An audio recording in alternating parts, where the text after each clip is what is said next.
إن الحمد لله نحمده ونستعينه ونستغفره ونؤمن به ونتوكل عليه ونعوذ بالله من شرور أنفسنا ومن سيئات أعمالنا.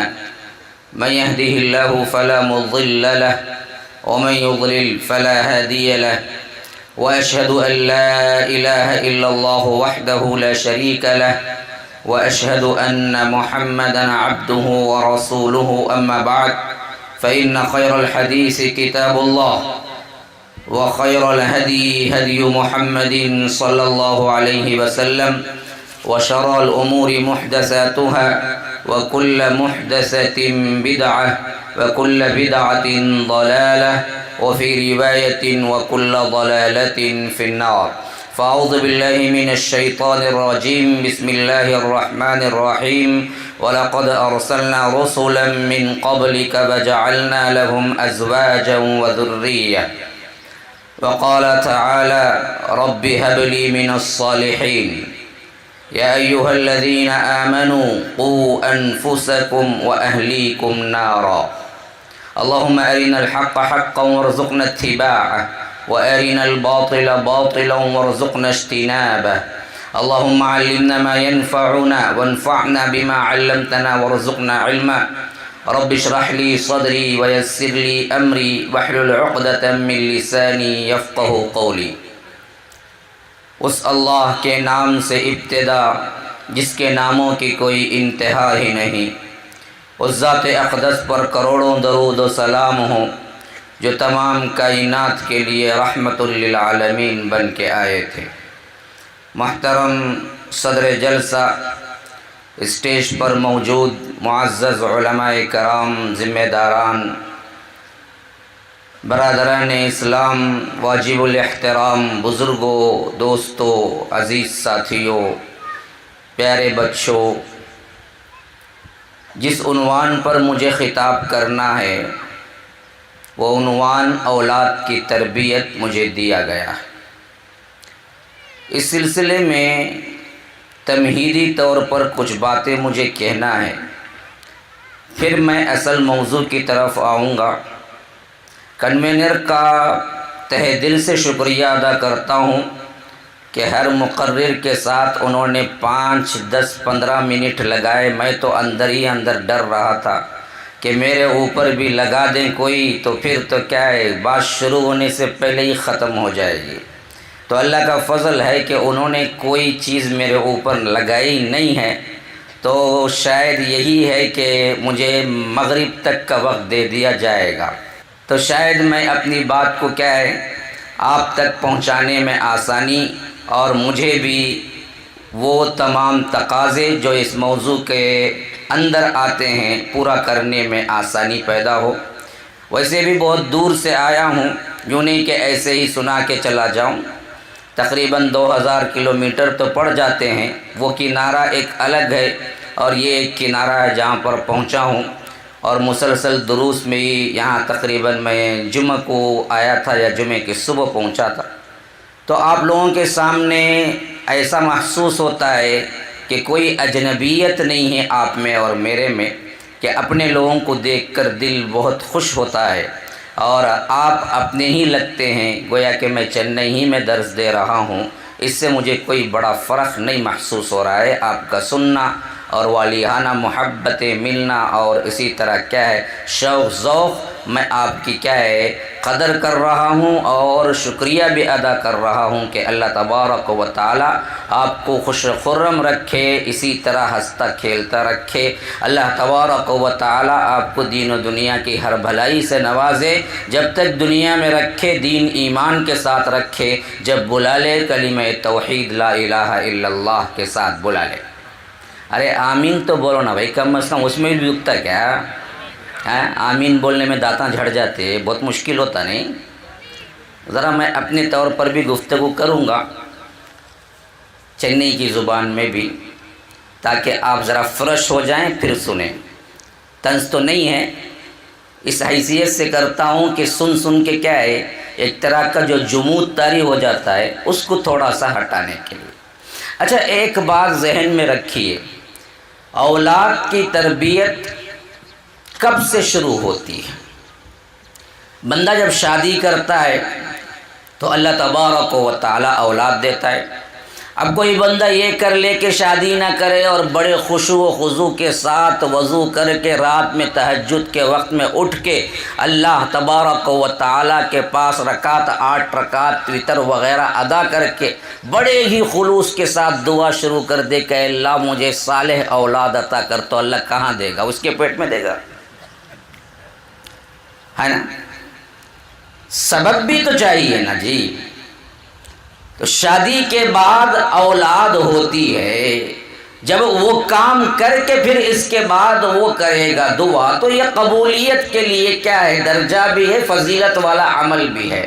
لیکن جو اسباب ہیں اسے اختیار ہی نہ کیا جائے اور خالی خلی دعا میں بیٹھ جائیں تو یہ دراصل کیا ہے؟ مذاق بن جاتا ہے، دعا نہیں بنتی۔ تو میں آپ سے پوچھتا ہوں، بیٹھے ہوئے بہت سے لوگ ہیں، مجھے بتائیں اولاد کی تربیت شادی سے پہلے شروع ہوتی ہے یا شادی کے بعد شروع ہوتی ہے؟ دیکھیے علماء ہیں ہمیشہ۔ اب علماء کا تو میں ایک طالب علم ہوں تو جواب ان کا ضروری نہیں ہے، تو میں تو آپ سے سوال کر رہا ہوں، شادی کے بعد شروع ہوتی ہے نا؟ کتنے لوگ قائل؟ ہاتھ اٹھاؤ۔ دیکھیے پورا مجمع ہاتھ اٹھائے، ماشاءاللہ۔ تو اولاد کی تربیت کہاں سے شروع ہوتی ہے؟ شادی کے بعد شروع ہوتی ہے، ورنہ شادی سے پہلے اولاد ہی نہیں ہے تو پھر کیا وہ تربیت کرے گا؟ یہی بات ہے نا؟ بالکل صحیح ہے نا؟ متفق ہے نا؟ لیکن بات ایسی نہیں ہے۔ اولاد کی تربیت شادی سے پہلے شروع ہوتی ہے۔ آپ پوچھیں گے کیسے مولوی صاحب؟ عجیب بات کر رہے ہو، شادی کے بعد ہی تو سبب بنتا ہے اور شادی سے پہلے کوئی ہے ہی نہیں، تو ہم کیسے کہیں اولاد کی تربیت کریں؟ تو میں آپ کو لے چلتا ہوں، آج سے تقریباً 1400 سال پہلے ہمارے لیے اسوہ و نمونہ محمد الرسول اللہ صلی اللہ علیہ وسلم اور ان کے اصحاب ہیں جو اسلاف کہلاتے ہیں۔ یہ چیز ان کو اچھی طرح معلوم تھی اور اس حیثیت سے میں آپ کو یہ پیغام دے رہا ہوں واقعات کی شکل میں، تاکہ ذہن میں بات بیٹھ جائے، کیونکہ واقعہ ذہن بہت جلد قبول کرتا ہے۔ ایک شخص اپنے بیٹے کو لے کر حضرت عمر رضی اللہ عنہ کے پاس آیا اور شکایت کی، یہ میرا بیٹا ہے، میری بات مانتا نہیں ہے، نافرمان ہے، کسی چیز میں مدد نہیں کرتا بلکہ الٹا میرے ساتھ بدسلوکی کرتا ہے، اور آپ اگر اس کو نصیحت کریں اور یہ سدھر جائے، اس واسطے میں دور کا سفر کر کے آپ کے پاس پہنچا ہوں۔ حضرت عمر رضی اللہ عنہ ابھی دراصل اپنا فیصلہ سنا، بڑے جلال والے تھے۔ جلال تو کیا تھا ان کا؟ صرف انسانوں پہ نہیں تھا، شیطان بھی کانپتا تھا۔ بالکل صحیح روایت ہے، اللہ کے رسول صلی اللہ علیہ وسلم نے فرمایا کہ جس گلی سے عمر گزرتے ہیں اس گلی سے شیطان نہیں گزرتا۔ شیطان کو بھی معلوم ہے عمر ہیں، ہم کو نہیں معلوم ہے جو کہ جاہل ہیں، لیکن شیطان کو معلوم ہے کہ عمر ہیں۔ تو ابھی انہوں نے فیصلے کے لیے کیا زبان نہیں کھولی تھی کہ وہ جو اولاد جس کے بارے میں وہ شکایت لے کے آیا تھا، اس نے حضرت عمر رضی اللہ عنہ سے کہا کہ یا امیر المؤمنین، اے امیر المؤمنین، خالی خولی صرف اور صرف ماں باپ کے ہی حقوق ہوتے ہیں یا ماں باپ کے بھی اولاد پر کچھ حقوق ہوتے ہیں؟ حضرت عمر رضی اللہ عنہ نے کہا کہ ہاں، ماں باپ کے بھی حقوق ہوتے ہیں اولاد پر۔ کہا کہ کیا ہے؟ 3 تو بڑے بڑے حق ہیں۔ ایک یہ کہ جب اس کی ماں کو تلاش کرے تو دیندار اور اچھی تربیت کرنے والی ماں کو تلاش کرے۔ دوسرا یہ کہ پیدا ہو تو اچھا نام رکھے۔ تیسرا یہ کہ وہ جب بولنا شروع کرے تو اس کو قرآن کی تعلیم دے۔ تو تربیت اولاد کہاں سے شروع ہو رہی ہے میرے بھائیو؟ جب تم اپنے نکاح کے سلسلے میں بیوی تلاش کرنا شروع کرو، وہیں سے تربیت اولاد شروع ہو جاتی ہے۔ بیٹھے ہوئے جتنے نوجوان ہیں ان کے لیے یہ بہت اہم موضوع اور سبب ہے کہ اولاد ہو کر تربیت کرنا باپ کی ذمہ داری ہے۔ لیکن اب جو بیٹھے ہوئے افراد کو میں دیکھ رہا ہوں، خاص کر فارغین نے ابھی کیا ہے اپنے طور پر کے تقاریر کی، اور ان نوجوانوں سے بھی خطاب خصوصی ہے جنہوں نے ابھی شادی نہیں کی ہے اور اس موضوع کو سن کر سوچیں گے اولاد کی تربیت سے ہمارا لینا دینا کیا؟ ہماری تو اولاد ہی نہیں ہوئی ہے۔ نہیں، تمہارا بہت بڑا حصہ ہے۔ میں بتاتا ہوں کیسے۔ اگر تمہیں شادی کرنی ہے، اگر تمہاری ایج ہے، اگر تمہیں کیا ہے اللہ تبارک و تعالی نے وسعت دے دی ہے، اگر تمہارا پلان ہے کہ قریب میں کیا ہے شادی ہو، تو اولاد کی تربیت کا حصہ اسی سے شروع ہو جاتا ہے۔ وہ کیا ہے کہ تم اپنی بیوی کو علم والی، عقل والی، بہترین طور پر مومنہ، مسلمہ اور ایسی جو کہ دین پسند ہو تلاش کرو، ورنہ تم صرف حسن پہ جاؤ گے، ورنہ تم صرف جسم پہ جاؤ گے، ورنہ تم صرف دولت پہ جاؤ گے، حسب پہ جاؤ گے، نسب پہ جاؤ گے۔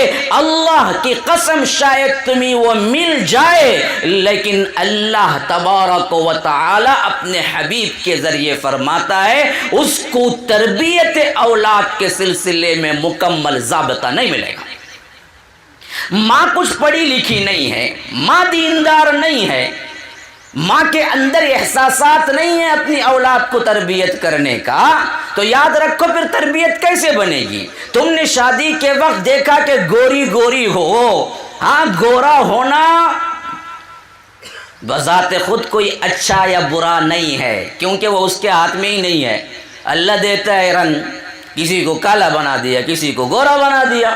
اب کوئی گورا بیٹھ جائے کہ دنیا بھر کے صابن اور شیمپو لے کے حمام میں داخل ہو جائے، میں 10 گھنٹے ملتا رہوں گا، گورا ہی بن کے واپس آؤں گا، تو نہیں ہوتا گورا۔ وہی گورا آدمی معمولی پانی بھی ڈال کے نکلے تو وہ فرش ہو جاتا ہے۔ تو یہ گورا اور کالا یہ خود دراصل کوئی بہت بڑی عطا و فضل نہیں ہے، مل جائے تو مل جائے، لیکن اصل چیز اللہ کے رسول صلی اللہ علیہ وسلم نے فرمایا کہ تنکح المرأة لأربع، 4 ہیں چیزیں جس سے انسان کیا ہے شادی کے لیے لڑکی تلاش کرتا ہے، وَلِمَالِهَا وَلِحَسَبِهَا وَجَمَالِهَا وَلِدِينِهَا فَاظْفَرْ بِذَاتِ الدِّينِ۔ دیکھو کسی مال کے لیے یا تو کوئی حسب کے لیے یا تو کوئی خصوصی طور پر خوبصورتی کے لیے، اور 4ویں کیٹیگری وہ ہے جو دین کے لیے، اور تم کو میں کہتا ہوں کہ دیندار لڑکی تلاش کرو۔ یہ تربیت اولاد کا پہلا زینہ، پہلی سیڑھی ہے، لڑکی دیندار ہو۔ آج کا ہمارا معاشرہ، ٹی وی کا کلچر، سیریل کا کلچر دیکھ کے ہمارے اندر کا جو اٹھانا، ہاں جو ہو گئے وہ ہو گئے۔ اللہ والے بہت سے کیا ہیں جن کی عمریں ڈھل گئی، اللہ تبارک و تعالی نے اس گندگی سے محفوظ رکھا۔ میں تو کہتا ہوں آج کے بوڑھوں پر جو خوبصورت ترین رونق اور نور ہے، شاید ہمارے آنے والی اگلے نسلوں کے بوڑھوں پہ نہیں ہوگا۔ کیوں؟ انہوں نے وہ نیٹ کا زمانہ دیکھا ہی نہیں، اس گندگی کو دیکھا ہی نہیں جو فضا میں پھیلی ہوئی ہے۔ آج کے مطابق 3 کروڑ سے زائد فضا کے اندر کیا ہے، نیٹ کے اندر فحاشی کے ویب سائٹ ہیں۔ اللہ کی قسم کھا کے کہتا ہوں، دوبارہ اور سہبارہ اللہ کی قسم کھا کے کہتا ہوں، کائنات میں فضا اتنی گندی کبھی نہیں ہوئی جو آج ہے۔ گوگل میں تم جاؤ، کوئی بھی لفظ ٹائپ کرو، تمہیں ایک ویب سائٹ ملے گا۔ فحاشی و عریانی کا جو دریا ہے اور جو گندگی ہے، جس میں سب ننگے نظر آتے ہیں، کیا اچھے کیا برے۔ میں کہتا ہوں کہ اسمارٹ فون رکھنے والا ہر بندہ، اور ایک سروے کے مطابق آج سے 5 سال پہلے کا میں نے جریدے میں پڑھا تھا کہ 97% وہ لوگ ہیں جو اسمارٹ فون رکھتے ہیں اور گندے ویب سائٹ پہ جاتے ہیں۔ ممکن ہی نہیں ہے کہ اسمارٹ فون رکھتا ہو اور گندگی نہ دیکھتا ہو۔ اللہ نے ہمارے بڑے بوڑھوں کو اس سے محفوظ کر دیا۔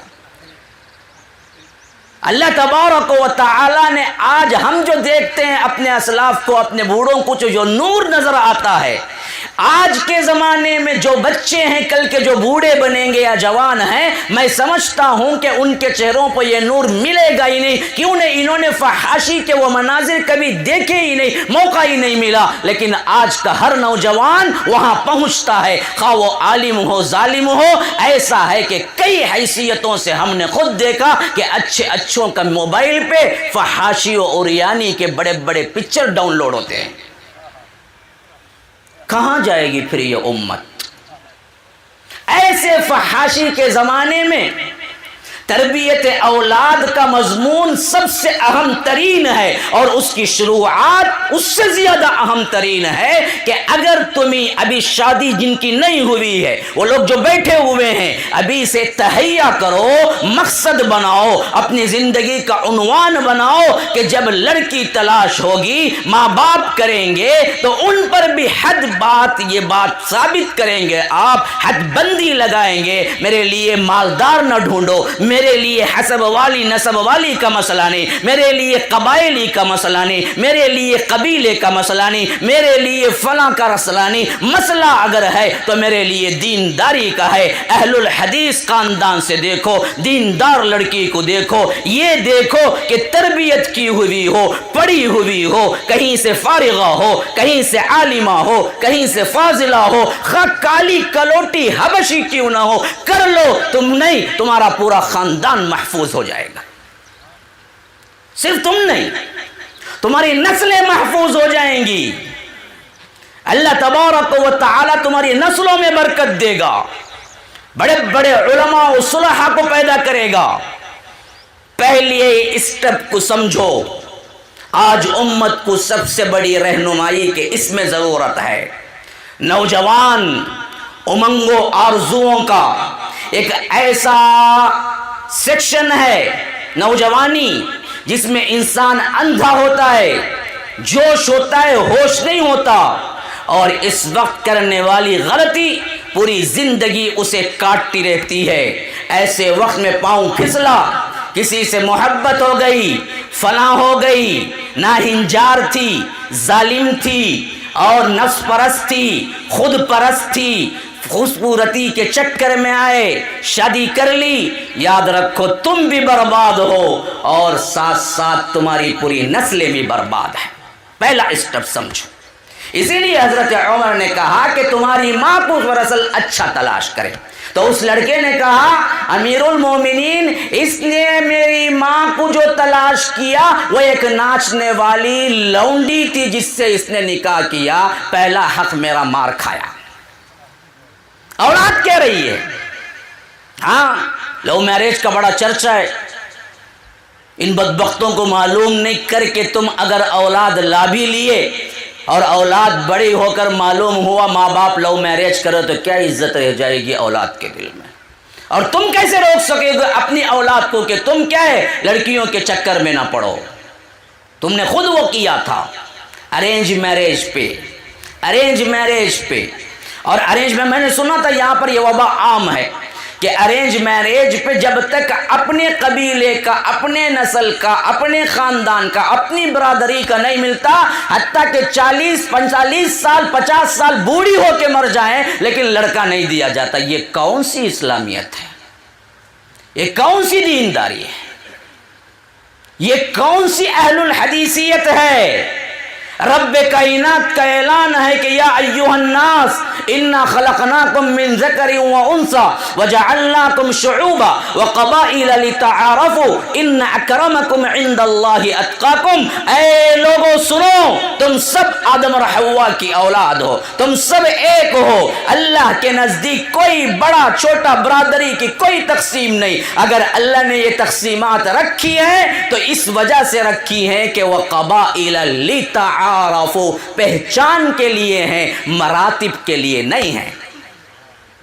جاوید نام ہے تو اس میں کوئی مرتبہ نہیں، یہ اس وجہ سے نام ہے کہ سب جاوید ہی ہو جائیں تو تو کیسے پہچانیں گے کون ہے؟ اس واسطے تمہارا نام عبد الرحیم، فلاں کا نام عبد الرحمن، میرا نام جاوید، اس میں کوئی اونچ نیچ نہیں۔ ایسے ہی قبیلے کے ناموں میں نام اصل میں تعارف کے لیے ہے، وجہ امتیاز کے لیے نہیں۔ رب کے پاس ایک ہی امتیاز ہے، ان اکرمکم عند اللہ اتقاکم، جو رب کے آگے ڈرتا ہے، تقوی اختیار کرتا ہے، اس کے لیے اللہ تبارک و تعالی کے پاس اعزاز ہے۔ حجۃ الوداع میں اللہ کے رسول صلی اللہ علیہ وسلم نے صاف اعلان کیا، لا فضل لعربی ولا لعجمی ولا لاحمر ولا لاسود الا بالتقوی۔ لوگوں یاد رکھو، سنو، کوئی عربی پر کسی عجمی کو، کسی عجمی پر کسی عربی کو، کسی کالے کو کسی گورے پر، کسی گورے کو کسی کالے پر کوئی فضیلت نہیں ہے۔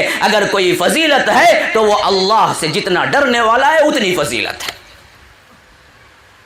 یہ خامخواہ کے اپنے قوانین و رسومات لاگو کر کے خاندانی زندگیوں کو برباد نہ کرو۔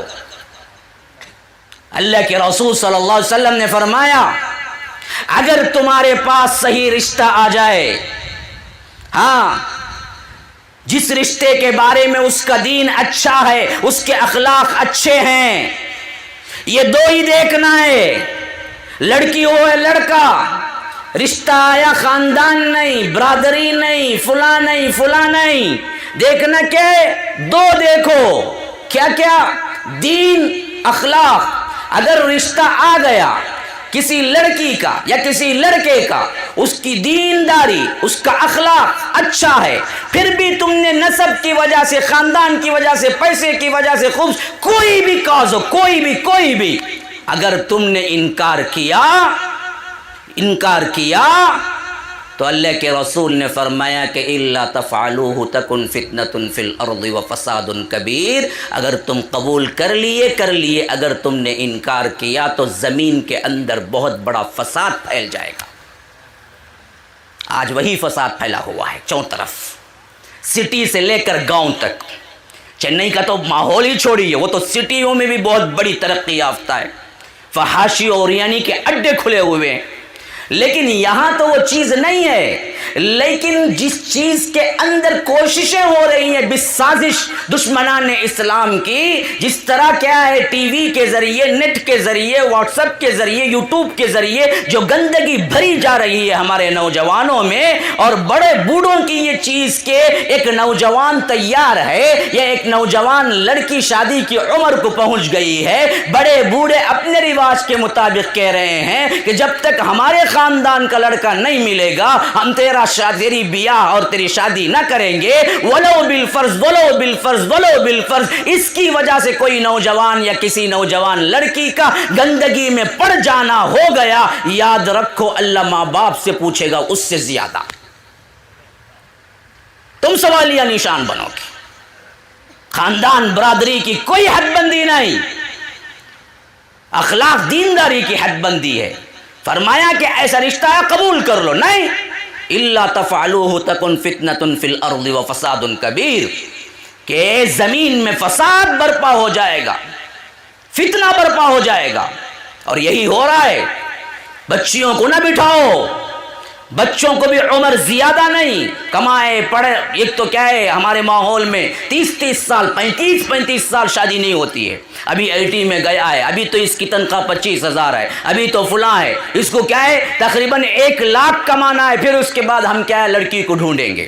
تب تک یہ پورا کیا ہے ہر قسم کی لڑکی کو ڈھونڈ کے استعمال کر چکا ہوتا ہے، پھر کیا ہے صاف ستھرا بن کے شادی بھی ہو جاتی ہے۔ ہاں، کتنے ہوتے ہیں ایسے؟ تو پہلا اسٹیپ درست کرو، جڑ درست ہو پتے اور پھل صحیح لگیں گے، جڑ ہی درست نہ ہو پانی ڈالتے رہیں، نہیں، وقتی طور پر آپ کو خوشنما پتے تو دکھیں گے لیکن درخت پورا صحیح نہیں ہوگا۔ تو اولاد کی تربیت کا پہلا اسٹیپ نوجوانوں سے خطاب ہے میرا کہ اے نوجوانوں، اپنے اپنے احباب سے، اپنے اپنے لوگوں سے، اپنی اپنی برادری سے یہ بات کرو کہ اصل چیز مجھے لڑکی چاہیے تو دیندار چاہیے، بس اخلاق والی چاہیے، بس اللہ اس کے ساتھ خوبصورت دے دیا بیوی، شکر ادا کرو، سونے پہ سہاگا ہے، نہ دیا کوئی مسئلہ نہیں، دیندار تو مل گئی نا، بس اتنا۔ میں ایک بات آپ کو بتاتا ہوں کیونکہ واقعے ذہن میں بیٹھ جاتے ہیں، واقعے ذہن میں بیٹھ جاتے ہیں۔ سعید ابن المسیب کون ہے پتہ ہے؟ سعید ابن المسیب کون ہے پتہ ہے؟ ہم کو کیا پتہ ہوگا؟ ہم تو پڑھتے ہی نہیں، جانتے ہی نہیں، ہمیں تو کیا ہے جی، نہ دنیا کا علم ہے نہ دین کا علم ہے۔ عجیب مسئلہ ہو گیا، جہاں جہاں جاتا ہوں بڑے ہی درد سے کہہ رہا ہوں، واقعتاً ہندوستان کے جتنے اسٹیٹس میں گیا ہوں وہاں یا تو مسلمانوں کے طبقے کے ایک پسماندگی کی علامت ہوتی ہے یا نہیں تو گندگی کی علامت ہوتی ہے۔ آپ آنکھ بند کر کے کہہ سکتے ہیں فلاں محلہ مسلمانوں کا، کیوں؟ کچرا زیادہ ہے، ہاں فراہم۔ یا آپ دیکھیں مسلمان محلوں کی پہچان کیا ہے؟ جائیں چائے خانے میں، پورے لڑکے بیٹھے ہوئے ہوں گے اور کٹنگ کیا ہے، کوئی بندر کی، کوئی کیا ہے خرگوش کی، کوئی فلاں کی، کوئی فلاں کی، کٹنگ ہی میں معلوم ہو جائے گا یہ پورے مسلمان بچے بیٹھے ہوئے ہیں۔ ہاں پیچھے سے کیا ہے پورے بال اڑے ہوئے، سامنے کیا ہے اتنے اتنے ہجوم کے بال۔ اللہ کے رسول نے منع کیا کہ آدھے سر کو مٹے نہ مارو، نہ مڑواؤ، نہ آ کر الگ کرو۔ یہ اسٹائل جو ہمارے ہاں پھیل رہا ہے نا جی، یہ اسٹائل ہندوؤں کا ہے، مسلمانوں کا ہے ہی نہیں۔ اللہ کے رسول نے منع کیا کہ ایک طرف تو پورا شارٹ کر دینا، ایک طرف کیا ہے پورے مکمل رکھ لینا۔ تو ایک تو کیا ہے چائے خانوں میں ہمارے بچے ملتے ہیں، یا نہیں تو آپ کو کیا ہے مزدوری کرتے مل جائیں گے، پسماندگی میں مل جائیں گے۔ اس کے علاوہ آپ کو کیا ہے نہ دین میں نہ دنیا میں۔ یہ حیثیت ہر اسٹیٹ کے اندر مسلمان علاقوں کی ہے، میں نے جہاں تک دیکھا۔ تو اللہ تبارک و تعالی بچائے۔ تو میں کہہ رہا تھا سعید ابن المسیب وہ صحابی، وہ تابعی ہیں جنہوں نے کم از کم 100 سے زیادہ صحابہ کو دیکھا، اور ان کی زندگی ہی میں لوگوں نے کہا کہ سید التابعین کوئی ہیں، سردار تابعین میں، تو یہ سعید ابن المسیب ہیں۔ اور اللہ نے ان کو جو دامادگی جس کی دی، یعنی جو شرف انہیں دیا، یہ حضرت ابو ہریرہ کے داماد ہیں، یعنی حضرت ابو ہریرہ رضی اللہ عنہ جو مشہور صحابی ہے نا، ان کی بیٹی سے سعید ابن المسیب کا نکاح ہوا۔ ان کی بیٹی تھی بڑی عالمہ فاضلہ سعید ابن المسیب، اگر وہ اپنے علم کے میدان میں چوٹی کے تھے تو یہ اپنے طور پر سعید ابن المسیب کی بالکل صحیح جانشین تھی بیٹی۔ وقت کے خلیفے نے لیٹر لکھا سعید ابن المسیب کے پاس، آپ اگر چاہیں مجھے اجازت دیں تو میں آپ کی بیٹی سے نکاح کرنا چاہتا ہوں۔ کون دے رہا ہے جی؟ خلیفہ وقت، جس کے پاس محلات ہیں، سونا ہے، چاندی ہے، جس کے حکم سے تقریباً پوری دنیا پر حکومت چلتی ہے۔ وہ وقت تھا جو کہ صرف مدینہ منورہ اور مکہ اور حجاز کے اندر خلافت نہیں تھی، بلکہ سندھ یہاں جو آپ بیٹھے ہوئے نا اس کے قریب تک پہنچ چکی تھی خلافت، اور پورے عرب دنیا سے، عجم دنیا سے لے کر تمام علاقوں پر مسلمانوں کی حکومت تھی، اور خلیفے کے محلات اور اس کے ٹھاٹ باٹ کے ڈنکے بجتے تھے۔ اور خلیفہ خود کہتا ہے کہ سعید ابن المسیب کے پاس آپ کی درخواست اجازت ہے کہ آپ اگر دیں تو میں اپنی شادی خود اپنے بیٹے سے، ایک روایت میں کہ اپنے بیٹے سے کرنا چاہتا ہے، جو بعد کا خلیفہ، آنے والا خلیفہ ہے۔ تو سعید ابن المسیب نے صاف انکار کر دیا۔ بیٹھے ہوئے جو تھے انہوں نے کہا یا استاد آپ بھی کیسی بات کر رہے ہیں، خلیفہ وقت کے گھر میں جائے گی، کیا ٹھاٹ باٹ ہوں گے، اور آپ نے صاف انکار کر دیا۔ کہا کہ میری بچی کے دین کی حفاظت کے لیے میں نے انکار کر دیا، جب میری بچی اس طرح کے دنیا دار لوگوں میں جائے گی اور ہمیشہ سونا اور محلات اور عیش و آرام دیکھے گی تو مجھے خدشہ ہے کہ اس کی دینداری میں خلل آئے گا، اس وجہ سے میں انکار کرتا ہوں۔ خلیفہ وقت کا انکار۔ اور ہوا کیا، ایک نوجوان ان کے درس میں آ کے بیٹھا کرتا تھا اور ایک 4-5 دن سے غائب تھا، آیا نہیں تھا۔ جب ہفتہ گزرا اس کے بعد آیا تو حضرت سعید ابن المسیب نے پوچھا کہ بیٹا 5 دن سے غائب تھے، کیا مسئلہ ہے؟ کہیں بستی وغیرہ چلے گئے تھے، کیا مسئلہ؟ وہ غمگین صورت بنا کے کہا کہ استاد میری بیوی مر گئی، میری بیوی مر گئی تھی، اور اس کی تجہیز و تکفین اور اس کے لیے تیمارداری، بیمار تھی، وہ سب کچھ کرنے کا کوئی دوسرا بھی نہیں تھا میرے پاس، میں اکیلا ہوں، میری ماں کے ساتھ رہتا ہوں بس، تو وہ سب کام میں نے ہی نمٹائے، اور تدفین کے بعد فارغ ہونے کے بعد میں آج درس میں شامل ہوا ہوں، شریک ہوا ہوں۔ اندازہ کرو، پہلی شادی ہو گئی، بیوی مر گئی، کوئی اپنی بیٹی دے گا؟ کنواری دے گا؟ یہ تو وہ بیٹی ہے جس نے خلیفہ خود مانگا ہو۔ سعید ابن المسیب نے پوچھا، بیٹا کیا کوئی اور شادی کرنے کا پلان ہے؟ کہا کہ مجھے کون لڑکی دے گا استاد، نہ میرے پاس کھانے کو کچھ ہے، نہ رکھنے کو کچھ ہے، میں غریب ہوں، اور ابھی میری کیا ہے، بیوی مری ہے، ایسے شخص کو کون بیٹی دے گا؟ کہا کہ بیٹا یہ سب معاملہ چھوڑو، یہ بتاؤ کہ اگر تم شادی کرنا چاہتے ہو؟ کہا کہ چاہتا تو ہوں، لیکن کون دے گا؟ میں میری بیٹی کو دیتا ہوں۔ کہا کہ میں میری بیٹی کو دیتا ہوں۔ اب وہ بچہ تھا، وہ طالب علم تھا، جس کے ذہن میں بات نہیں جم رہی تھی کہ اتنی بڑی جس نے خلیفے نے خود مانگا ہو، وہ بیٹی، وہ عظمت والی بیٹی، میں کہاں وہ کہاں؟ کیسے سعید ابن المسیب نے یوں کہہ دیا کہ میں اپنی بیٹی کو، کہیں خواب تو نہیں دیکھ رہا ہوں؟ اس نے سنا، تابعداری ادب سے تو چلا گیا، لیکن جب واپس آیا تو کہا کہ بیٹا تم بھول گئے، تو میں تو کہا تھا کہ میں اپنی بیٹی کو دیتا ہوں، تم نے جواب نہیں دیا۔ کہا کہ آپ تو مذاق کر رہے ہیں شاید، کہ میں کہاں آپ کی بیٹی کہاں؟ ارے ایسی کیا بات ہے؟ اسی وقت جو طلبہ بیٹھے ہوئے تھے کہا کہ اگر تم راضی تو میں نکاح پڑھوا دیتا ہوں، اور پڑھوا دیا۔ کہتے ہیں کہ وہ طالب علم کو تب بھی یقین نہیں، نکاح پڑھوانے کے بعد بھی وہ ادب و احترام۔ نکاح کیسے ہوا جی؟ نہ دعوت، نہ شادی خانہ، نہ کھانا، نہ پلاؤ، نہ بریانی، نہ مرغی، نہ انڈا، کچھ نہیں، شادی یوں کرو۔ شادی کی دعوت دینا شرعاً اسلام میں ہے ہی نہیں۔ اب ثابت کر کے دکھاؤ مجھے کسی حدیث سے شادی کی دعوت دینا ضروری ہے، بتاؤ کہیں۔ کسی کی اللہ کے رسول نے دعوت دے کے شادی نہیں کی، بس جو بیٹھے ہوئے تھے شادی ہو جاتی تھی۔ حضرت فاطمہ کی شادی خود ویسے ہی ہوئی۔ بعد اثر آئے، کہا کہ جو کھڑے ہوئے ہیں گلی کے کونے پہ کھڑے ہو جاؤ، کوئی گزرتا ہے تو کہو کہ اللہ کے رسول اپنی بیٹی کا نکاح کر رہے ہیں، ان کو بٹھا دو، اور نکاح پڑھا دیا۔ اور اس کے بعد خود اپنے ہاتھ کو لے کر، حضرت فاطمہ کو ہاتھ میں لے کر گھر کو پہنچا دیا حضرت علی کے، کہا کہ لو تمہاری بیوی تم سنبھالو۔ یہاں جلوہ کتے، حلوہ کتے، پھر رخصتی میں کیا ہے، کار آئے گی، پھر پھول برسائے جائیں گے، پھر کیا ہے، فلاں ہوگا فلاں۔ یہاں تو میں نے دیکھا، راجستھان میں نے دیکھا، اللہ اکبر، ایک شادی کے لیے 5-5 کروڑ خرچہ کرتے ہیں۔ ہاں، اس شادی میں مجھے خطبہ دینا تھا، اس کا جو پنڈال تھا، میں سمجھتا ہوں کم از کم 1 لاکھ 2 لاکھ تو خالی پنڈال سجانے میں خرچہ ہوا ہوگا۔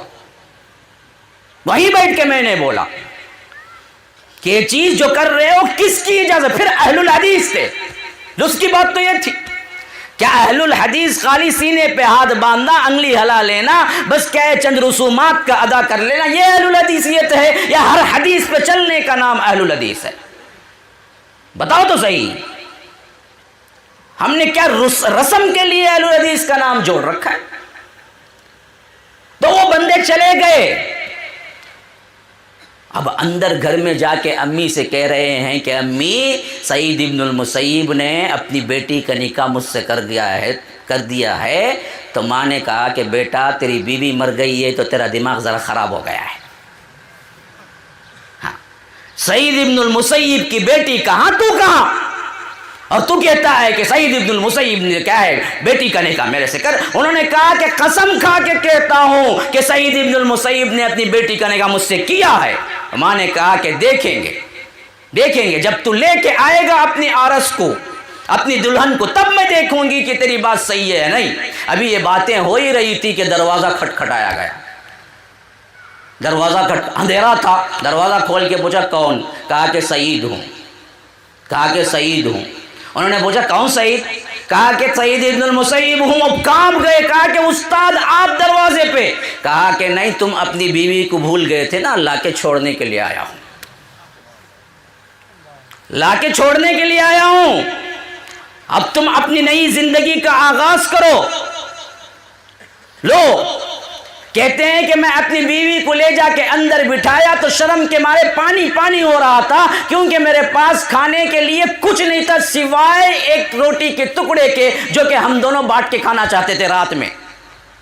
سعید ابن المسیب کی بیٹی گھر میں آئی ہوئی ہے، میرے پاس کچھ نہیں ہے، پریشان حال دیکھا تو یہ تربیت والی بیٹی جو کہ سعید ابن المسیب کی تھی، کہا کہ سرتاج آپ کو فکر کرنے کی ضرورت نہیں، میں سب کو جان کے مان کے آئی ہوں، میں خود اپنی روٹی پکا کے تم کو بھی کھلاؤں گی، میں بھی کھلاؤں گی۔ یہ ہے تربیت والی بیوی کو لانے کی۔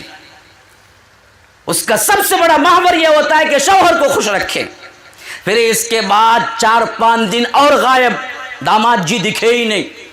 5 دن بعد آئے تو سعید ابن المسیب نے کہا کیا بیٹا شادی کر کے ایسے بھولے مجھے، 5 دن تک آئے نہیں؟ کہا کہ کس وجہ سے آتا استاد کے پاس جو کچھ ہے وہ میری بیوی کے پاس بھی ہے، اتنا علم ہی سعید ابن المسیب کی بیٹی کے پاس، میں وہی سیکھ لیتا ہوں۔ جب میں پہلے دن شادی ہو کے نکلا تو بیوی نے پوچھا کہ کہاں جا رہے ہو؟ کہا کہ آپ کے باپ کے پاس درس دینے کے لیے، درس سننے کے لیے۔ کہا کہ 2 درس وہاں سننا چاہتے ہو، میں دیتی ہوں، بیٹھ جاؤ۔ یہ پہلا اسٹیپ ہے جہاں سے تمہاری تربیت اولاد کا سلسلہ شروع ہوتا ہے۔ نوجوانوں نیت کرو، اللہ تعالیٰ نیتوں کو دیکھنے والا ہے۔ اچھا ایک بات پوچھتا ہوں کہ ان میں کن کن کی شادی ہونے والی ہے؟ ہاتھ اٹھاؤ۔ یہ کیا جی بیٹھے بیٹھے سننے میں آئے تو انہیں امتحان میں ڈال دیے؟ ہاں، کن کن کی شادی ہونے والی ہے؟ کیا بھائی سب بوڑھے ہی ہیں اس میں؟ کوئی ہاتھ نہیں اٹھا رہا؟ کوئی ہے بھی؟ سب پیچھے۔ مولانا آپ ہی خود پیچھے دیکھنے کی وجہ کیا ہے؟ ہو گئی شادی؟ ہو گئی؟ ارے افسوس جی، چلو دوسرے مرحلے اور بھی غم ہے زمانے میں محبت کے سوا، ہے نا؟ تو جن جن کے لیے بھی ہے، میں ان سب سے ایک عہد لینا چاہتا ہوں کہ زندگی میں جب یہ وقت آئے تو یاد رکھو صرف اور صرف مسلمہ ہو اور صالحہ ہو اور تربیت والی ہو، دیندار ہو، اس سے کرو۔ اور تربیت اولاد کے سلسلے کا یہ پہلا اسٹیپ تم کرو، دوسرا اسٹیپ اللہ تبارک و تعالی تمہیں صالح اولاد دے گا، کیونکہ اصل میں صالح اولاد اور اولاد یہ دونوں بہت بڑی نعمت ہیں۔ اب دوسرا اسٹیپ بیان کر رہا ہوں میں، پتہ نہیں میرے پاس کتنا وقت ہے، غرض میں بیان کروں گا۔ ایک ہے اولاد، وہ خود ایک نعمت ہے، صالح ترین اولاد وہ اس سے بڑی نعمت ہے۔ اب یہ کیسے سمجھنا ہے؟ تو آپ دیکھیں انبیاء جو ہیں نا، انبیاء وقت کے سب سے بڑے اللہ کے قریب ترین قرب کی حیثیت سے اس وقت کے لحاظ سے اللہ کے بندے ہوتے تھے جب بھی تھے۔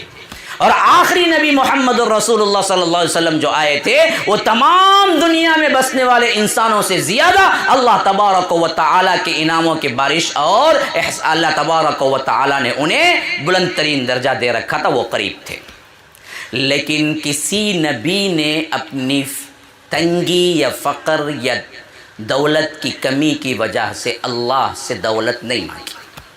آپ کسی ایک نبی کا واقعہ بتائیے کہ انہوں نے کیا ہے کہا کہ اللہ مجھے مالدار بنا دے، میں بہت تنگ ہوں، مجھے دولت دے دے۔ الٹا اللہ تبارک و تعالیٰ نے دینا چاہا تو بھی اللہ کے رسول نے منع کر دیا۔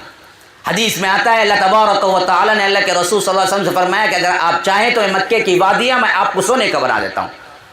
اللہ کے رسول صلی اللہ علیہ وسلم نے فرمایا کہ نہیں اللہ، میں تو یہ چاہتا ہوں کہ ایک دن تو مجھے کھلا پلا تو ایک دن بھوکا رکھ، تاکہ تو کھلا تو میں شکر ادا کروں، اور تو دراصل بھوکا رکھ تو میں صبر کروں۔ صابر اور شاکر دونوں جنتی ہیں۔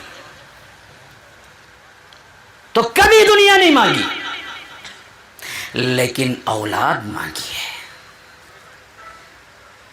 دنیا کی واحد نعمت جس کو رسولوں نے خود مانگا وہ نعمت ہے اولاد کی۔ ابراہیم نے مانگا رب هب لی من الصالحین، اللہ مجھے اولاد دے۔ ہاں، اسی لیے میں نے آپ کو کیا ہے سورہ رعد کی وہ آیت خطبے میں پڑھی تھی، وَلَقَدْ أَرْسَلْنَا رُسُلًا مِّن قَبْلِكَ وَجَعَلْنَا لَهُمْ أَزْوَاجًا وَذُرِّيَّةً، ہم نے جتنے رسول بھی بھیجے ان سب کو ہم نے بیویاں بھی دی، اولاد بھی دی۔ صرف 2 رسول بچے، 2 رسول بچے ہیں جہاں تک ہمیں تاریخ معلوم ہے۔ 1,24,000 رسول و انبیاء میں کتنے رسول بچے؟ 2 بچے، ایک حضرت عیسیٰ کی شادی نہیں ہوئی، ایک حضرت یحییٰ کی شادی نہیں ہوئی، کیونکہ کیا ہے بالکل نوجوانی میں بدبخت نے کیا ہے ان کا سر قلم کیا تھا بادشاہ نے، ایک رقاصہ کے کہنے پر، ایک ناچنے والی کے کہنے پر بنی اسرائیل اتنی بگڑ چکے تھے، اتنے بگڑ چکے تھے، اس رقاصہ نے جب ڈانس کیا کہ بدبخت نے کہا کہ پوچھ کیا پوچھنا ہے، تو اس بدبخت رقاصہ نے پوچھا کہ یحییٰ کا سر، تو اس نے اپنے سپاہیوں کو بیچ کے حضرت یحییٰ کا سر قلم کیا اور وہ تش میں رکھ کے پیش کیا، تو اللہ تبارک و تعالی نے بعد میں بڑے بڑے عذابات ان پہ برسائے، تو انہیں کیا ہے شادی کا موقع نہیں ملا، وہ شہید ہو گئے۔ دوسرے حضرت عیسیٰ بچے ہیں جن کی شادی نہیں ہوئی، لیکن یہ ہمیں اللہ کے رسول صلی اللہ علیہ وسلم نے بتا دیا کہ وہ دوبارہ آئیں گے، شادی کریں گے، بچے ہوں گے، پھر یہاں انتقال ہوگا۔ تو کوئی رسول نہیں بچا، سب کو اللہ نے کیا کیا؟ ازواج بھی دی اور اولاد بھی دی، اور جن کو دینے میں دیر کی انہوں نے مانگ کے لیا، رو رو کے مانگا۔ ایک ابراہیم ہے جن کا واقعہ تفصیل ہے، ایک واقعہ تو وہ ہے جو حضرت زکریا کا بہت تفصیل سے آیا سورہ مریم میں اور سورہ آل عمران میں۔ کاف ہا یا عین صاد ذکر رحمت ربک عبدہ زکریا اذ نادى ربه نداء خفیا قال رب انی وهن العظم منی واشتعل الرأس شیبا ولم اکن بدعائک رب شقیا وانی خفت الموالی من ورائی وکانت امرأتی عاقرا فهب لی من لدنک ولیا یرثنی ویرث من آل یعقوب واجعله رب رضیا یا زکریا انا نبشرک بغلام اسمه یحیی لم نجعل له من قبل سمیہ۔ یہ پورا جو سورہ مریم شروع ہو رہا ہے یہ کس کی تفصیل ہے؟ یہ حضرت زکریا ہی کی تفصیل ہے کہ اللہ کہتا ہے کاف ہا یا عین صاد ذکر رحمت ربک عبدہ زکریا، اس کتاب کے اندر میرے بندے زکریا کا بھی ذکر کرو، اذ نادا ربہ نداء خفیہ، کہ جب کہ وہ ہلکے ہلکے خفیہ رات کے اندھیرے میں اپنے رب کو پکارا۔ کیا پکارا؟ کہا کہ قال رب انی وہن العظم منی، اے اللہ میں بوڑھا ہو چکا ہوں، میری ہڈیاں بھی کمزور ہو گئی ہیں، واشتعل الرأس شیبا، اور میرا پورا سر سفید ہو چکا ہے، شعلہ مارنے لگا ہے، یعنی اتنی سفیدی کہ ایک بال بھی کالا نہیں ہے، میں بوڑھا ہو چکا ہوں، ولم اکن بدعائک رب شقیا، لیکن جب بھی میں پکارا ہوں کبھی میں نے پکار کر کیا ہے، میں ایسی پکار کو جو کہ تیرے سے میں نے دعا کی ہے، کبھی بدبختی مجھ پہ نہیں چھائی، یعنی تو نے کبھی میری دعا قبول نہیں کی، ایسی کوئی بات کبھی نہیں ہوئی، تو اے اللہ آج بھی میں دعا کر رہا ہوں، حالانکہ نسبتیں اسباب حقائق سب انکار کر رہے ہیں، بوڑھا ہو گیا ہوں اور ساتھ میں میری ہڈیاں کمزور ہو گئی ہیں، میرے بال سفید ہو گئے ہیں اور ساتھ میں میری بیوی بانجھ ہے، پھر بھی میں پورے اسباب ختم، لیکن میں دعا کر رہا ہوں کہ ویرثنی ویرث من آل یعقوب واجعلہ رب رضیا، کہ مجھے ایک وارث چاہیے، میرا کوئی بیٹا نہیں ہے اب تک، حالانکہ سائنسی لحاظ سے قدرتی لحاظ سے اس وقت بیٹا ہونا ممکن نہیں تھا، لیکن زکریا نے پکارا اور پکارتے وقت وہ تعریف کی، وہ خشیت تھی، وہ دعا کے اندر مقص تھا، وہ شوق تھا، وہ محبت تھی، وہ ذوق تھا کہ رب کے عرش کو ہلا دیا، کہ رب نے کہا یا زکریا انا نبشرک بغلام، اے زکریا ہم تمہیں اطلاع دیتے ہیں کہ تمہیں ایک بچہ ہوگا، اسمہ یحییٰ، اس کا نام یحییٰ ہوگا، لم نجعل لہ من قبل سمیہ، اس سے پہلے اس نام والا کوئی بچہ کائنات میں پیدا ہی نہیں ہوا۔ دعا کرو تو یوں مانگو کہ عرش الہی سے پکار آئے کہ میں نے قبول کر لیا۔ دعا یوں نہ کرو کہ دل تو کیا ہے دنیا کے کسی اور جگہ لگا ہوا ہے اور ہاتھ اٹھا کے آپ بول رہے ہیں کہ اے اللہ مجھے یہ دے وہ دے۔ اسی لیے اللہ کے رسول نے فرمایا اللہ کسی لاپرواہ کی دعا کو قبول نہیں کرتا۔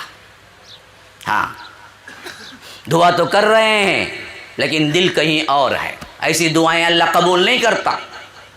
ایک بندہ آیا کہہ رہا تھا اے اللہ تو چاہے تو مجھے جنت دے دے. اللہ کے رسول نے کہا کبھی ایسا نہ کہنا. اللہ چاہے تو جو کچھ کر سکتا ہے، لیکن دعا چاہے تو کا مطلب میں نہیں کرنا، ہمیشہ پورے یقین سے کرنا کہ اللہ تو مجھے جنت دے، تو ہی دے سکتا ہے، پھر کائنات میں کوئی اور نہیں دے سکتا. یقین کے ساتھ دعا کرو، وہ قبول ہوتی ہے. تو حضرت زکریا نے کیا ہے، دولت مانگی تو یہ دولت مانگی. تو معلوم ہوا کہ اولاد خود ایک نعمت ہے، لیکن انبیاء نے اس دنیا میں کبھی نہیں مانگا کچھ، مانگا تو اولاد مانگی، اور اولاد بھی جب مانگی اس شرط سے مانگی کہ بچے ہوں. ہمیں تو کیا ہے نا جی، عجیب مسئلہ ہے. نوجوان ہیں، بعد شادی ہو گئی تو سب سے زیادہ خواہش کیا ہوتی ہے، لڑکا ہو جائے، بیٹا ہو جائے. ہمارے ہاں تو ایک رواج بھی ہے، بیٹا ہوا تو لڈو، بیٹی ہوئی تو جھانگری کہتے ہے نا. کسی کو بیٹی ہو گئی، کیا بھائی ہوا، بیٹی ہوئی مولوی صاحب. بیٹا مولوی صاحب بیٹا ہوا ہے، کیا نام رکھنا، میں پورا منہ کھل جاتا، بیٹا ہوا. یہ جاہلیت کا تصور ہے جو آج بھی ہمارے اندر ہے. ہم بیٹا اور بیٹی میں بڑا تفریق کرتے ہیں، حتیٰ کہ زندگی کے بعد کے مراحل میں بھی بیٹیاں جان جاتی ہیں کہ باپ بیٹوں سے زیادہ محبت کرتا ہے، تو ہمارے سے کیا ہے، ہماری نہ ضرورتیں پوری کرتا ہے، نہ ہمیں ویسے محبت سے چمٹاتا ہے جیسے بیٹے کے لیے کرتا ہے. خود ہی احساس کمتری کا شکار ہو جاتی ہیں بیٹیاں. یہ دراصل ناانصافی ہے. اللہ کے رسول نے اس پر تنبیہ کی، کہا کہ اعدلوا بین ابنائکم، اپنے اولاد کے درمیان برابری کرو. بیٹا ہے الگ نظر، بیٹی ہے الگ نظر. یہ تربیت میں فساد پیدا کرتا ہے. سب کو اہمیت دینا ہے.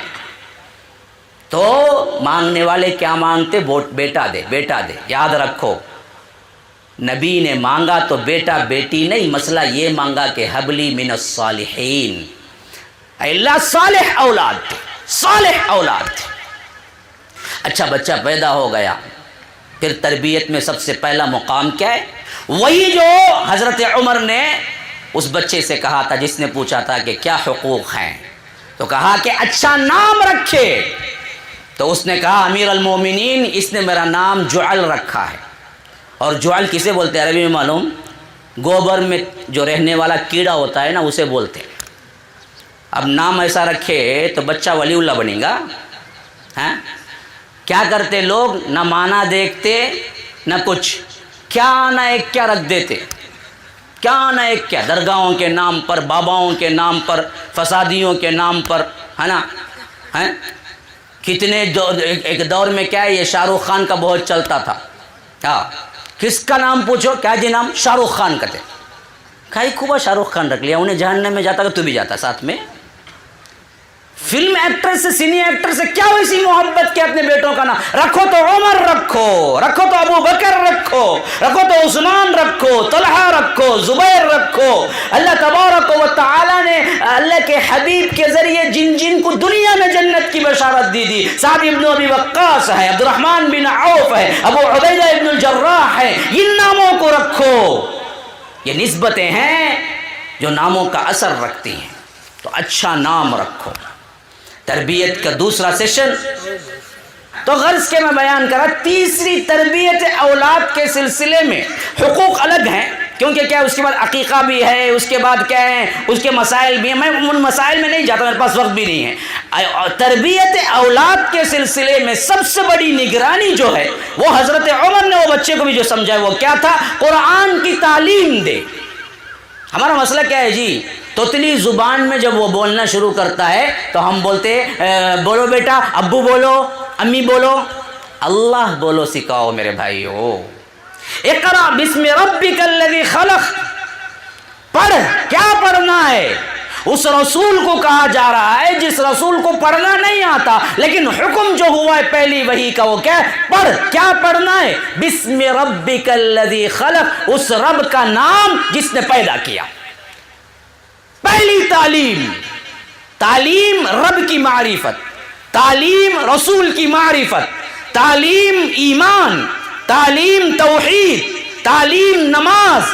حتیٰ کہ نماز کی تربیت میں اللہ کے رسول نے اتنے کڑے الفاظ کہیں، میں سمجھتا ہوں رحمت للعالمین کا اگر کوئی واقعہ آپ پوری زندگی میں دیکھیں جس میں خود اللہ کے رسول نے لفظ مارنے کا لفظ استعمال کیا ہو، تو میں سمجھتا ہوں جہاں تک ناقص میرا علم ہے کسی سلسلے میں اللہ کے رسول نے نہیں دیا یہ اجازت۔ لیکن بچہ اگر نماز کو نہ جائے 10 سال کی عمر ہو جائے تو کہا کہ مرو۔ وہ رسول جس نے زندگی بھر مار کھایا لیکن کبھی کسی کو بد دعا بھی نہ دی۔ طائف کے میدان میں اتنا مارا بدبختوں نے کہ پاؤں میں خون جم گیا، جوتی مبارک نکالنا مشکل ہو گیا۔ اللہ کے رسول بے ہوش ہو کے گر پڑے، رحمت الہی جوش میں آئی۔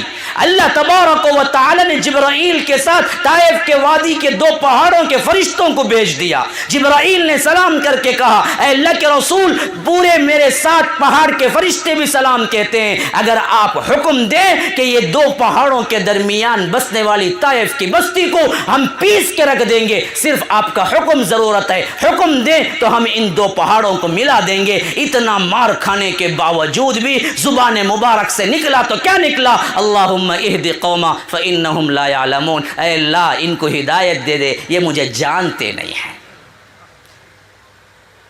مار کھانے کے باوجود کبھی کسی کو بد دعا نہ دی۔ وہ رحمت للعالمین نماز کے سلسلے میں کہتے ہیں، مروا اولادکم بالصلاۃ اذا بلغوا 7 واضربوہم علیہا ل10۔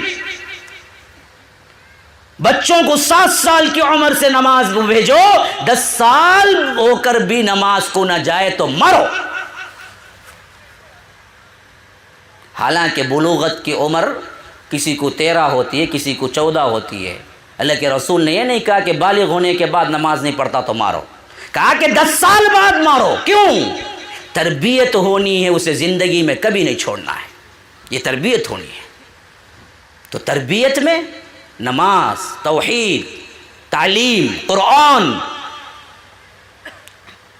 پھر یہی وہ تربیت ہے مسلمانوں جس کو تمہارے لیے بھی باعث اجر و ثواب کے ساتھ ساتھ اس دنیا کی زندگی میں سکون و اطمینان بخشے گا۔ وہ اولاد تمہارے لیے بھی آنکھوں کی ٹھنڈک ہوگی جب تم کمزور ہو جائے گی، تم کو پانی کو ترسو گے، جب تمہارے لیے اٹھنا بیٹھنا مشکل ہو جائے گا۔ جو تربیت تم نے کی ہے اسی تربیت کے عوض اولاد تمہارے پاس رہنے میں سعادت محسوس کرے گی۔ اگر تم نے صحیح تربیت نہ کی تو وہ واقعہ ہمیشہ ذہن میں رکھو۔ ایک والد اپنے باپ کو بیوی کے باتوں میں آ کے نکال کے پھینک رہا تھا تو باپ نے کہا کہ بیٹا جاتے وقت کم از کم ایک چادر دے دے تاکہ میں کیا ہے ایک تو پہنا ہوا ہوں، کبھی اس کو دھوؤں تو دوسرا استعمال کر لوں۔ تو اس نے اپنے بیٹے سے کہا جاؤ جاؤ اندر پرانی ایک چادر ہے لے آؤ، اپنے دادا کو دے دینا۔ وہ آیا بہت دیر بعد اور اس کے ہاتھ میں اسی چادر کے 2 ٹکڑے تھے۔ اس نے کہا کہ میں نے کہا کہ چادر لا کے دینا تو تو نے اتنا وقت کر دیا اور میں تو کم از کم کچھ رحم کھا گیا۔ میں نے کہا پوری چادر دے دو، لیکن تو اپنے دادا پہ اور زیادہ کیا ہے خفا ہے، اس چادر کو بھی تو نے پھاڑ کے آدھا دے رہا ہے، آدھا ہاتھ میں رکھا ہوا ہے۔ تو اس نے کہا کہ نہیں پاپا، اصل میں جب بڑا ہو کہ میں آپ کو باہر کروں گا اس کے لیے رکھ دیا ہے۔ ہاں، یہ تربیت ہی دراصل آپ کو سکون پہنچائے گی۔ بس میرے بھائیوں، میں نے 4-5 چیزیں پوائنٹ آؤٹ کر کے آپ کے سامنے بیان کی ہیں، اس کو ذہن میں رکھو، ورنہ تو یہ موضوع کیا ہے بہت بڑا لمبا ہے، اس میں اور بھی بہت کہا جا سکتا ہے، وقت کی بھی قلت ہے اور یہاں پر دوسرے علماء بھی ہیں اور ماحول کا بھی اپنا ایک سبب ہوتا ہے۔ یہ باتیں کافی ہیں اگر آپ دل و جان سے سنا ہو اور اس پر عمل کرنے کا داعیہ آپ کے اندر پیدا ہو گیا ہو تو بس میری دعا یہی ہے کہ اللہ تبارک و تعالی کہنے اور سننے سے زیادہ عمل کی توفیق عطا فرمائے۔ اللہ تبارک و تعالی ہم سب کو صراط مستقیم پر چلائے، جب تک دنیا میں رکھے دین ایمان کے ساتھ رکھے، جب بلا لے کلمہ توحید لا الہ الا اللہ کے ساتھ بلا لے، جیسے ہم سب کو یہاں اکٹھا فرمایا ہے جنت الفردوس میں بھی اکٹھا فرمائے۔ ھذا وباللہ التوفیق وصلی اللہ وسلم علی نبینا محمد۔ اسأل اللہ لی ولکم ولسائر المسلمین من کل ذنب فاستغفروہ انہ هو الغفور الرحیم۔ والسلام علیکم ورحمۃ اللہ وبرکاتہ۔